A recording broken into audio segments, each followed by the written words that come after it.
Hello everyone. So welcome to our channel knowledge era.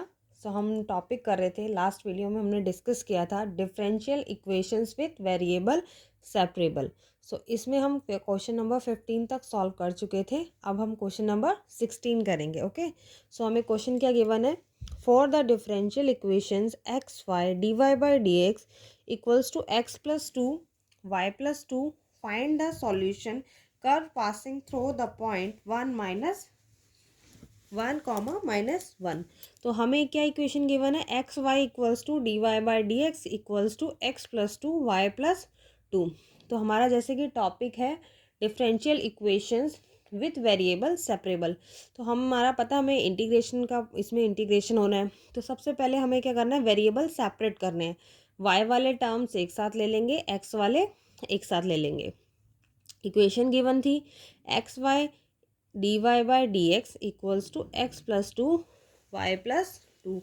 तो हमने y वाला term इधर ले आए, y upon y plus two हो गया, ये अपॉन में हो गया। D y by d x as it is रहेगा, और ये एक्स इधर था, इधर आके ये डिवाइड में हो जाएगा। ठीक है, यहाँ मल्टीप्लिकेशन में था तो यहाँ आके ये डिवाइड में हो गया और ये डी एक्स आ गया। तो अभी हम इसको ऐसे भी लिख सकते हैं, y upon y plus two को one minus two upon y plus two, क्योंकि जब आप इसे सॉल्व करेंगे तो आपका यही आएगा। ठीक है, तो 1 minus two upon y plus two d y by d y equals to, और इसको हमने सॉल्व किया x plus two upon x था, इसको जब हमने सॉल्व किया तो आएगा एक्स से एक्स कैंसिल हो गया, 1 plus two upon x d x. Okay, so now अभी हम क्या करेंगे, इंटीग्रेशन करेंगे, इंटीग्रेटिंग बोथ साइड्स। 1 का इंटीग्रेशन क्या होता है, वाई होता है, माइनस साइन वैसे ही आएगा, 2 कांस्टेंट है तो ये कांस्टेंट बाहर आ गया, तो बचा अंदर 1 upon two plus y d y equals to, again 1 का इंटीग्रेशन क्या होता है, एक्स होता है, और 1 अपॉन एक्स का क्या होता है, लॉग एक्स होता है। 2 कांस्टेंट है वैसे ही रहेगा, और 1 अपॉन एक्स का लॉग एक्स हो जाएगा, प्लस का सी। तो यहाँ क्या आ गया हमारा, y as it is minus two log log one upon x का होता है लॉग एक्स, तो हम लॉग लेंगे, हमारा एक्स क्या गिवन है 2 प्लस वाई आ गया इक्वल्स टू एक्स प्लस, आपको पता है ये 2 लॉग एक्स है, तो हमारा एक फॉर्मूला होता है एन लॉग एम करते हैं जब हम, तो ये हमारा पावर में चला जाता है, जो आगे टर्म होता है ये पावर में चलता है, तो लॉग एक्स स्क्वायर हो गया प्लस सी हो गया। तो अभी हमने क्या करा, ये एक्स है इधर इसे ले आए, साइड चेंज किया, तो ये क्या हो गया, y minus x equals to log x square, log वाले टर्म्स एक साथ कर लिए, ये इधर माइनस का था, इधर आके ये प्लस का हो जाएगा, plus two log two plus y, ये सेम पावर में चला गया, स्क्वायर प्लस सी। अब इसे हमने मान लिया इक्वेशन फर्स्ट, क्योंकि हमें क्वेश्चन में गिवन है कि हमें कर्व जो दिया है, हमने कर्व तो निकाल लिया, लेकिन बोला है कि पर्टिकुलर पॉइंट से पास हो रहा है 1 कॉमा माइनस 1 से। ठीक है, तो सबसे पहले हमने इस इक्वेशन में हमने यहाँ वैल्यू रखी,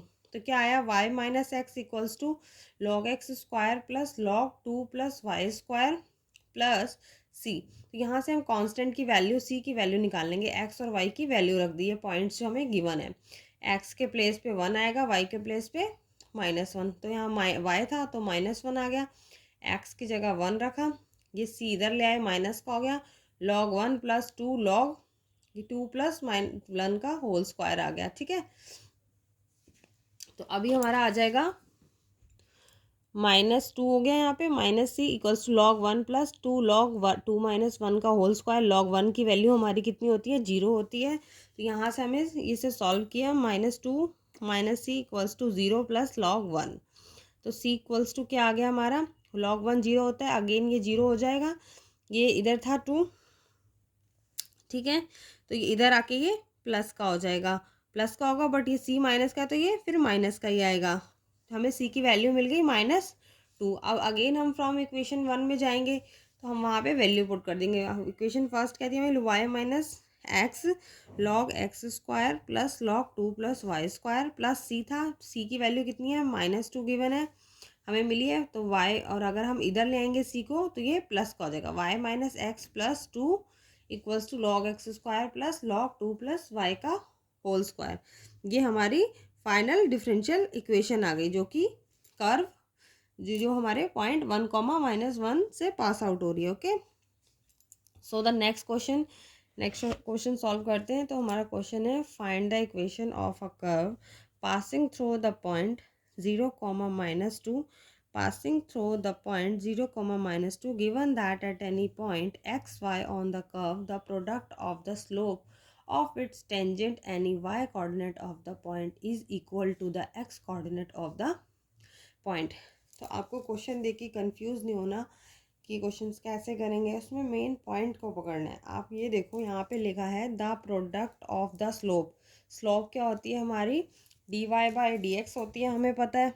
ठीक है, हमें मेन पॉइंट को पकड़ना है क्योंकि यहाँ पे हमें इक्वेशन भी खुद बनानी है, वेरिएबल सेपरेबल भी करना है और फिर उसको सॉल्व भी करना है।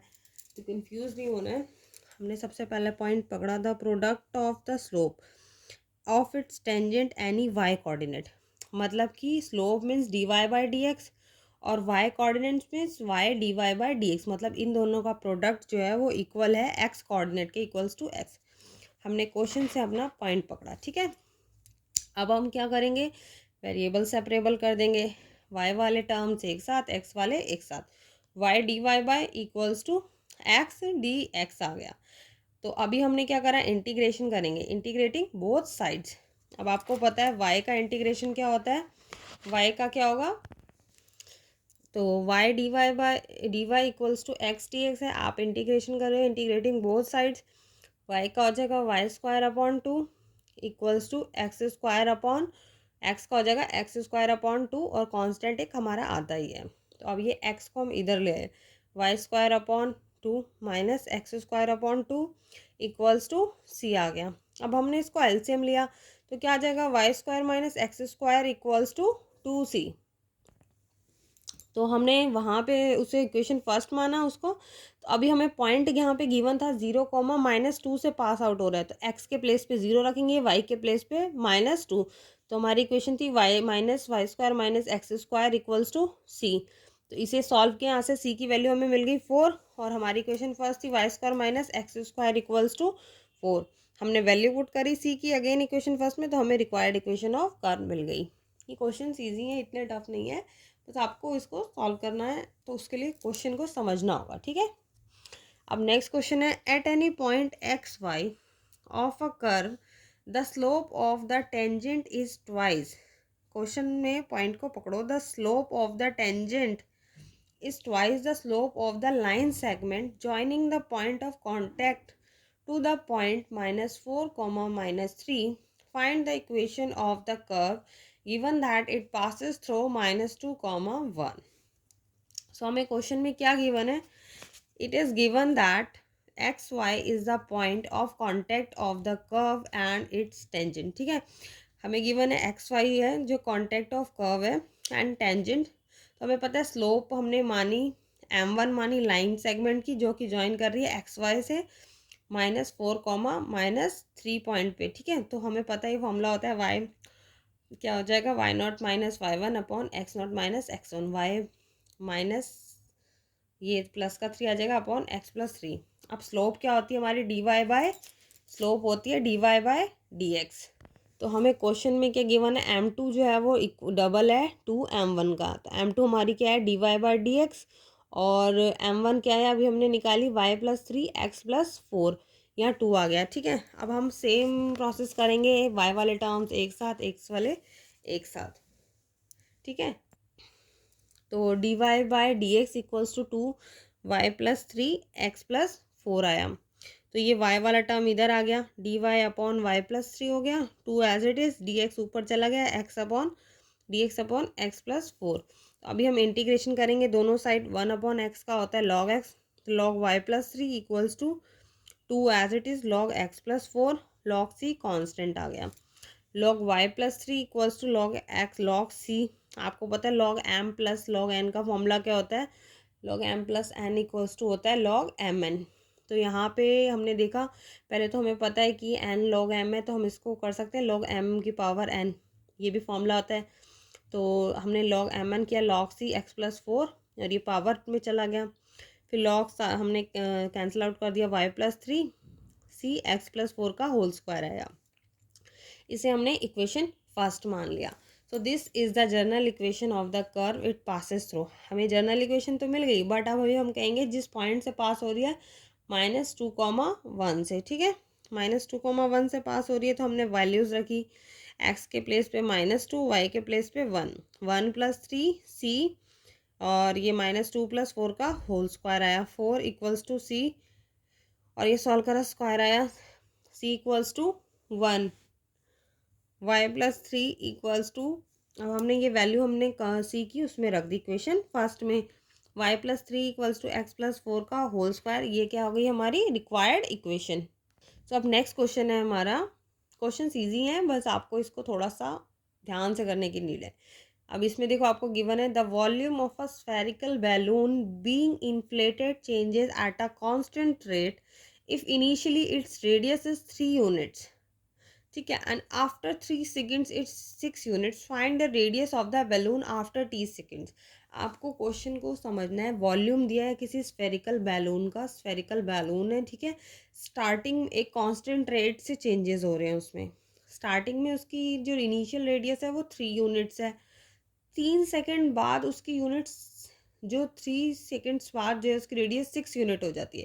तो अभी आपको फाइनली उसकी रेडियस निकालनी है, तो कैसे करेंगे, let the rate of change of volume of balloon, volume of मतलब आप रेट ऑफ चेंज निकाल रहे हो, आपको पता है वॉल्यूम v होता है, और विद टाइम के रिस्पेक्ट में तो dv/dt इक्वल्स टू k हो गया।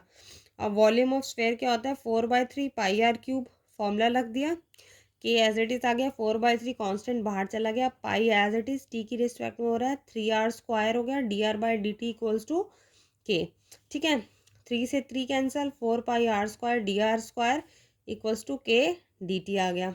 अब इंटीग्रेशन कर देंगे बोथ साइड्स, तो हमें 4π बाहर ले लिया, r² का हमने इंटीग्रेशन करेंगे, k कांस्टेंट है, dt का हो जाएगा, 4πr का हमारा इंटीग्रेशन क्या होगा, r³ हो जाएगा, dt मतलब आपका 1 है, कुछ नहीं है, तो 1 का t होता है, kt+c आ गया। अब हमने इसे इक्वेशन फर्स्ट मान लिया, 4πr3, ये 3 इधर चला गया तो 3kt+c हो गया, इक्वेशन फर्स्ट हो गई हमारी ये। अब हमें स्टार्टिंग में क्या गिवन है, t जब इनिशियली r कितनी दी है 3, तो हम यहाँ वैल्यू रख देंगे, 4π3 का whole cube equals to 3, k कितना है आपका, t 0 है तो ये क्या आ जाएगा 3c, 4π27 इक्वल्स टू 3c, तो ये आपको पता है 27 into 4 108 pi equals to 3c हो जाएगा। यहाँ से हमने इसको सॉल्व किया, c की वैल्यू 36 पाई आ गई, ओके। अब जब बोल रहा है कि आफ्टर 3 सेकेंड्स टाइम कितना है आपका 3, और r कितना दिया हुआ है 6, तो 4π6 का होल क्यूब इक्वल्स टू हम रखेंगे 3k+c, तो इसको सॉल्व किया, इतना आया 4π×216 9k+36c आया, तो फिर यहाँ पे हो जाएगा 86 104 64 इक्वल्स टू 3k+36 पाए। इसको जब सॉल्व करेंगे तो 864 पाए इक्वल्स टू 9k+108 पाए, और इसको सिंप्लीफाई किया, इसको इधर लेके आए, तो फाइनली हमें k इक्वल्स टू मिला 84 पाए। तो जो हमें k की वैल्यू मिली है, सब्स्टिट्यूट करी हमने value of k and c in equation first, 4πr³ equals to 3, kt था, k कितना है 84πt, c कितना है 36 पाई, तो इसको सॉल्व किया, 4πr³, 3 इंटू 4 कॉमन लिया, 421 πt + 9, 4 से 4 कैंसिल हो गया, पाई से pi cancel, r³ equals to आया 63t + 27 आया, ओके। तो अब ये आया हमारे पास, तो r³ इक्वल्स टू 63t + 27, और हमने यहाँ से r इक्वल्स टू क्या आ गई हमारी रेडियस इसका 63t + 27 का होल 1/3, ठीक है, पावर। तो ये हमारी क्या होगी final radius of the balloon after t seconds. तो ये क्वेश्चन इजी था, बस थोड़ा सा इक्वेशन बनाने तक थोड़ा सा सोचना पड़ता है कि क्वेश्चन कैसे सॉल्व करना है, इक्वेशन कैसे करनी है। एक बार आपको इक्वेशन बनाने आ गई तो उसके बाद तो कुछ इतना नहीं है, क्वेश्चंस में वेरिएबल सेपरेबल करना है आपको और इंटीग्रेशन करना है, आपको फाइनली आंसर वहीं से मिल जाएगा। अब एक नेक्स्ट क्वेश्चन है हमारा, question number 20, this is in a bank principal increases continuously at the rate of r% year, find the value of r if ₹100 doubles itself and in 10 years, और log 2 की value आपको given है, ठीक है। तो हमें क्या दिया है, प्रिंसिपल जो है वो इंक्रीज हो रहा है कंटिन्यूसली एट रेट R% पे, ठीक है। dp/dt इक्वल्स टू हमने किया R% था और p, R% मतलब R/100 p।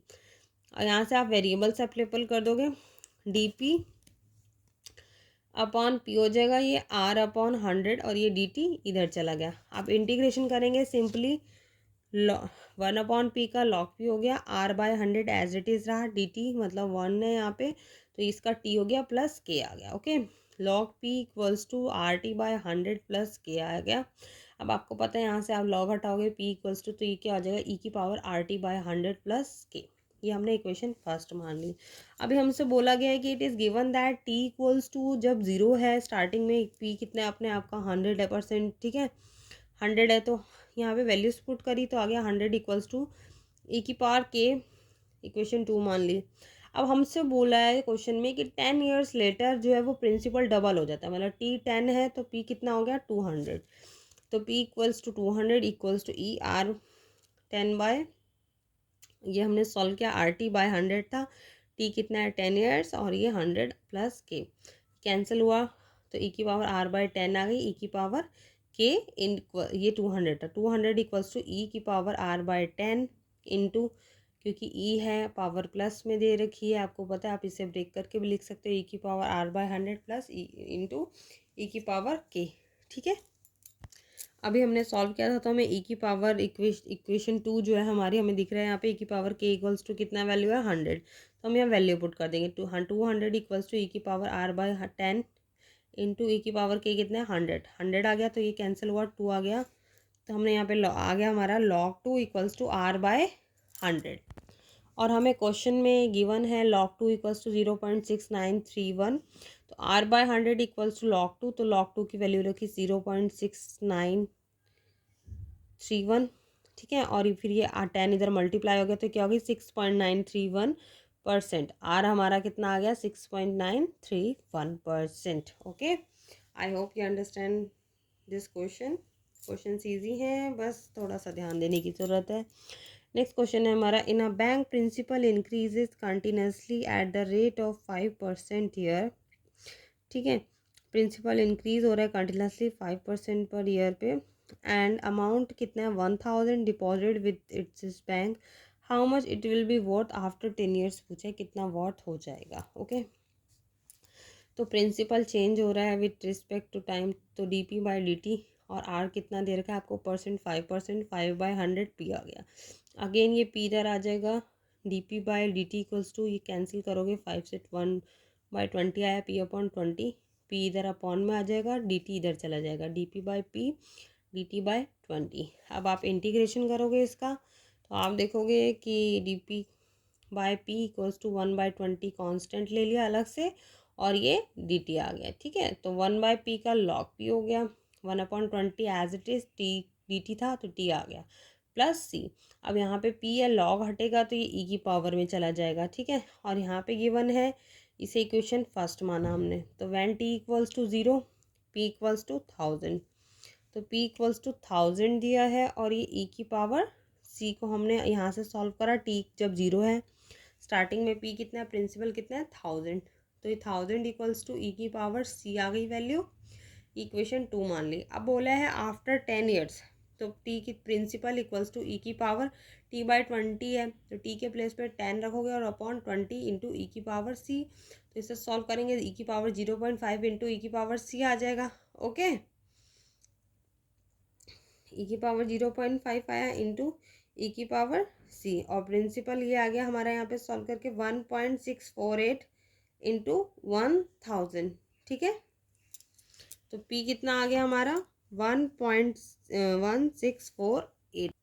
जब हमने यहाँ पे वैल्यू रखी e की पावर t/20 दिया हुआ है, इक्वेशन फर्स्ट हमारी p इक्वल्स टू e की पावर t/20 प्लस c, ठीक है, दिया हुआ है, तो यहाँ पे देख रहे हैं आप कि e की पावर 0.5 आया इंटू e की पावर c, e की पावर c की वैल्यू कितनी है हमारी 1000 निकली है, ये 1000 रखी, और 0.5 की वैल्यू हमें क्वेश्चन में गिवन है 1.648, तो यहाँ वैल्यूज़ रख दी 1.648 इंटू 1000, और जब हम इसको मल्टीप्लाई करेंगे तो क्या हो जाएगा 1648 रुपीज़ हमारा प्रिंसिपल आ गया, इसीलिए क्वेश्चन में वो वैल्यू गिवन थी। ओके, नेक्स्ट क्वेश्चन है, in a culture the bacteria count is 1 lakh, the number is increase by 10% in 2 hours. In how many hours will the count reach 2 lakh if the rate of growth of bacteria is proportional to the number present? ठीक है, आपको question को बहुत अच्छे से पढ़ना है, पहले तो समझना है। ठीक है, तो मान लिया हमने let y be the number of bacteria at time t, तो d y by d t increase हो रहा है और वो बोल रहा है वाई पे। क्वेश्चन में क्या बोला है, bacteria count is this if the rate of growth of bacteria is proportional to the number present, if the growth of bacteria, grow मान लिया y है प्रेजेंट नंबर्स, ठीक है, और वो बोला प्रोपोर्शन है किसके, ग्रोथ ऑफ रेट जो है प्रोपोर्शन है प्रेजेंट बैक्टीरिया की। तो y जब हमारा प्रेजेंट बैक्टीरिया उसकी ग्रोथ ऑफ रेट कितनी हो जाएगी, d y by d t proportional to y. Okay, तो d y by d t equals to हमारा के कॉन्स्टेंट आ गया के वाई, तो क्या आ जाएगा, डी वाई टर्म्स सेपरेबल हो जाएंगे, ये डी वाई बाय ये वाई इधर आ जाएगा, k as it is d t इधर चला जाएगा, integrating both sides, d upon y का क्या होता है लॉग वाई, और ये के टी प्लस सी आ गया इक्वेशन फर्स्ट, इसको हमने मान लिया इक्वेशन फर्स्ट। अब हमने कहा y be the number of bacteria at t equals to 0 starting में, तो लॉग वाई नॉट हमारा स्टार्टिंग में था, तो के टी प्लस सी आ गया, y naught k t plus c, ठीक है, टी 0 है तो log y naught equals to क्या आ गया, सी की वैल्यू मिल गई आपको। अब इक्वेशन फर्स्ट से देखेंगे, लॉग वाई ये के टी इधर आके कितना हो गया माइनस के टी, सी के प्लेस में क्या हो गया हमारा log c log y naught, तो log y minus log y naught equals to k t. आपको पता है log m minus log n equals to क्या होता है log m upon n, k t equals to log y upon y naught हो गया यहाँ से, ठीक है। It is given that 10% in 2 hours, 2 hours में कितना इंक्रीज हो रहा है 10%, पहले 100 था 10% मतलब 110 हो जा रहा है 2 आवर्स में, 110 अपॉन 100 वाई नॉट, तो क्या हो जाएगा k t equals to log y upon y naught, 110 upon 100 y naught हो गया, तो क्या हो जाएगा ये के टी 2 आवर्स में, तो टी की प्लेस पे 2 आ जाएगा, 2 के इक्वल्स टू लॉग 11 अपॉन 10, तो के इक्वल्स टू ये 1 ये 2 इधर है, इधर आके अपॉन में जाएगा 1 अपॉन 2 लॉग 11 बाय 10, ठीक है। तो इक्वेशन 2 क्या बन जाएगी आपकी, k t equals to log y upon y naught, तो यहाँ पे हम वैल्यूज पुट कर देंगे इसकी 1 अपॉन 2 लॉग 11 बाय 10 टी, ठीक है, के की वैल्यू हमने पुट करी इक्वेशन 2 में 1 upon 2 log 1 by 11 by 10, t कितना है हमारा as it is log y upon y naught, यहाँ से सॉल्व करेंगे टी ऐसे ही रहेगा, ये टर्म्स इधर आ जाएंगे, log y upon y naught 2 इधर डिवाइड में था, इधर आके मल्टीप्लाई में हो गया, ठीक है, मल्टीप्लाई में हो गया, तो 2 log y upon y naught log 11 upon 10 ये आया, तो वाई नॉट आपको कितना दिए हुए ना 1 लाख, और उसके बाद वाई है 2 लाख, तो आपको पता है वाई जो है वो डबल है वाई नॉट का, तो t equals to 2 log 2 y naught upon y हो गया अपॉन लॉग 11 अपॉन 10, तो यहाँ से इसको सॉल्व करेंगे तो आया हमारा 2 लॉग 11 बाय 10, ठीक है, ये फाइनल हमारा आंसर आया, तो इतने नंबर ऑफ बैक्टीरिया हमारे इंक्रीज हो रहे हैं। एंड नेक्स्ट क्वेश्चन आपका, the general equation of differential equation d y by d x equals to e x plus y, ये आपको गिवन है और आपको जनरल इक्वेशन निकालनी है, it's very easy, d y by d x equals to e, आपको पता है ई की power m plus n means e की पावर एम एन, ब्रेक कर दिए ई की पावर एक्स डॉट ई की पावर वाई आ गया इंटू एक्स वाले टर्म्स एक साथ वाई वाले एक साथ, डी वाई है इधर ये ई अपॉन वाई हो गया, ये एक्स डी एक्स इधर चला गया ई की पावर एक्स डी एक्स हो गया, ठीक है। अब ये क्या करेंगे, इधर ऊपर ले आए इसको, पावर ई की पावर 1 होती है, अगर 1 अपॉन ई है तो ई की पावर -1 हो जाता है, तो सेम करा ई की ई डी वाई अपॉन ई की पावर वाई था, तो इसको हम ऊपर लेके आएंगे तो पावर माइनस में हो जाएगी, ई की power -y d y equals to e की पावर एक्स डी एक्स। अभी हम इंटीग्रेशन करेंगे दोनों साइड्स, तो ई की पावर -y का इंटीग्रेशन क्या होता है माइनस ई की पावर -y, ठीक है, और ई की पावर एक्स का ई की पावर एक्स कॉन्स्टेंट हमारा एक के आ गया, ई की power x as it is रहा, और ये ई की पावर वाई को -y को इधर ले आए ई की पावर -y के एज इट इज़, तो हमारा फाइनली क्या आ गया ई की पावर एक्स प्लस ई की पावर -y इक्वल्स टू सी। सो हमारा ये टॉपिक कंप्लीट हो गया, differential equations with variable separable. ठीक है, सारे क्वेश्चंस हमने करे एक्सरसाइज के। And thank you everyone for watching the video. Please subscribe the channel. और नेक्स्ट वीडियो में हम डिस्कस करेंगे next new topic that is homogeneous differential equations. Thank you.